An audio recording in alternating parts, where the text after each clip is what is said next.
Olá, gente, tudo bom com vocês? Aqui quem fala é o professor Margleison.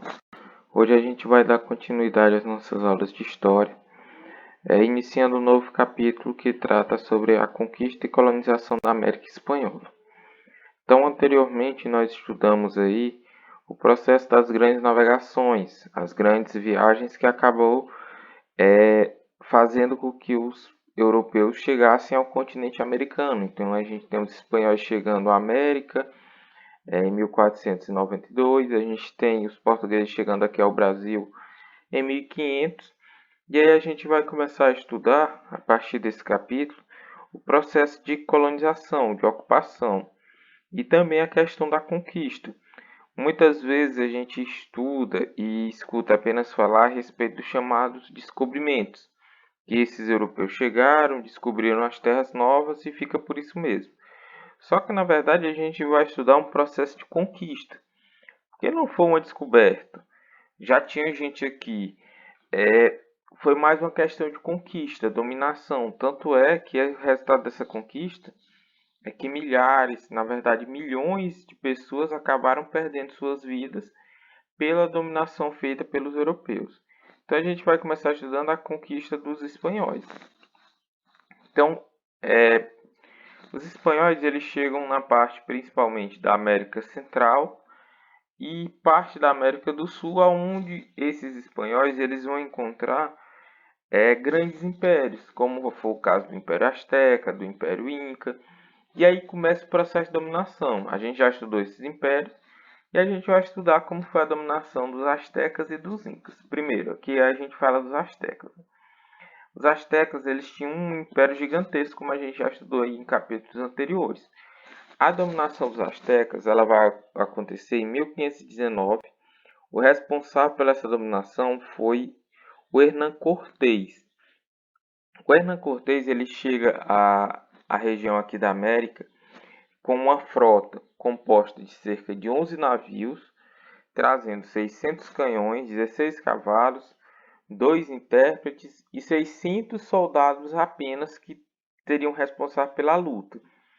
Do outro lado, o Império Azteca tinha aproximadamente 10 milhões de pessoas. Como é que pode 600 pessoas conseguirem derrotar 10 milhões do outro lado?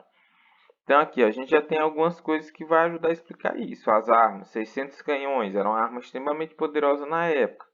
O cavalo era uma coisa desconhecida que a gente vai tratar um pouco mais à frente. Então isso ajudou nesse processo de conquista. Então aqui como foi que aconteceu? Cortés, nesse processo de luta, ele soube usar muito as brigas que existiam dentro do Império Azteca. Os astecas eles dominavam os outros povos e aí eles começavam a explorar, principalmente obrigando os outros povos a pagarem impostos. E o Hernán Cortés aproveitou de povos que estavam insatisfeitos com o império e foi negociar. Então ele foi atrás desses que estavam descontentes com a dominação asteca e aí ele buscou ajuda. Um desses povos ajudou e aí eles acabaram conseguindo derrotar os astecas. Com a ajuda desses povos aqui, ó, ele chegou até Tenochtitlan, capital do império. Com isso, o imperador asteca, o nome dele era Montezuma, foi aprisionado e posteriormente ele acabou sendo morto pelos espanhóis. Após a conquista, as riquezas acabaram sendo saqueadas. Os espanhóis saquearam tudo que tinha de riqueza, obras de arte feitas em ouro e prata, que era o objetivo principal que eles queriam. Documentos, templos e imagens acabaram sendo destruídas e foram substituídos pelas imagens dos santos católicos. O segundo império que a gente vai falar aqui é o Império Inca. O Império Inca ele foi dominado por Francisco Pizarro. Pizarro ele chegou à região do atual Peru, que era onde ficava o Império Inca, em 513, com aproximadamente 180 soldados, com o objetivo de encontrar riqueza. Ele conseguiu derrotar, conquistou a capital do império, que era Cusco, em 1503. Como que aconteceu esse processo? Ele aproveitou das expectativas incas. Segundo o que os incas acreditavam, eles estavam esperando um deus aparecer para eles. Quando o Francisco Pizarro aparece, eles vão confundir os espanhóis com esse Deus. Então eles vão trazer eles para perto de si. Então eles trazem ele confundindo, e da disputa pelo trono entre os dois irmãos que existiam na época, o Francisco Pizarro consegue prender o imperador Atahualpa, e aí ele vai conseguir negociar, vamos dizer assim. Ele diz que para libertar o imperador, ele quer que os incas paguem um resgate. Como seria esse resgate? Teria que ser pago uma grande quantidade de ouro e de prata. O próprio Atahualpa pagou o seu resgate, então ele mandou trazer o dinheiro, trazer o ouro e a prata. Só que quando essa ouro e prata chega, ele acaba sendo executado. Francisco Pizarro encontrou ouro e prata em grande quantidade no Império, tomou para a Espanha, e o Império Espanhol ficou cada vez mais rico. Os incas utilizavam ouro e prata como ornamento pessoal, então ele já conhecia a questão da beleza do ouro e da prata. Na decoração dos templos, nas imagens de deuses que foram saqueados pelo Francisco Pizarro. E aí a gente tem aqui os fatores que ajudaram a fazer com que os espanhóis derrotassem esses impérios, já que eles eram uma minoria e os impérios eram gigantescos. Como é que 180 pessoas derrotam um império? Como é que 600 pessoas derrotam um império de 10 milhões de pessoas? Então, alguns fatores ajudam a explicar. O primeiro deles, e talvez seja o mais importante, é as doenças que foram trazidas pelos europeus. Essas doenças elas foram trazidas não porque eles queriam, mas é porque já estava no próprio corpo dessas pessoas que já tinham ficado doentes.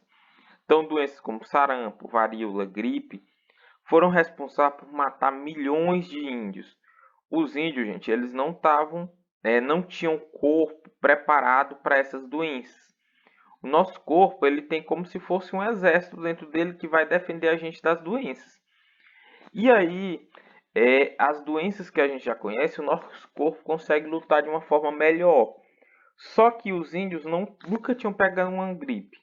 Quando eles pegaram, o corpo deles não estava preparado, então eles morriam de gripe rapidamente. Sarampo, varíola, a mesma coisa. A imagem aqui é da varíola, que é uma doença que surge uma série de bolhas pelo corpo, ela vai estourando e a pessoa acaba morrendo com as consequências da infecção. Então, morreram milhões por causa dessas doenças que foram trazidas. Talvez não. Essa tenha sido o principal fator, mais até mesmo que as armas.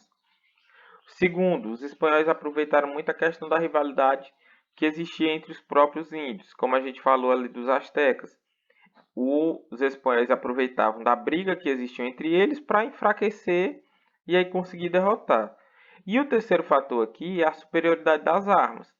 Os índios usavam arcos, flechas, machadinhas feitas de pedra, enquanto os espanhóis usavam armadura de ferro, espada, armas de fogo como espingardas, canhões. Um canhão atirava e matava 10, 15 pessoas de uma vez. Além disso, estava a questão do desconhecido.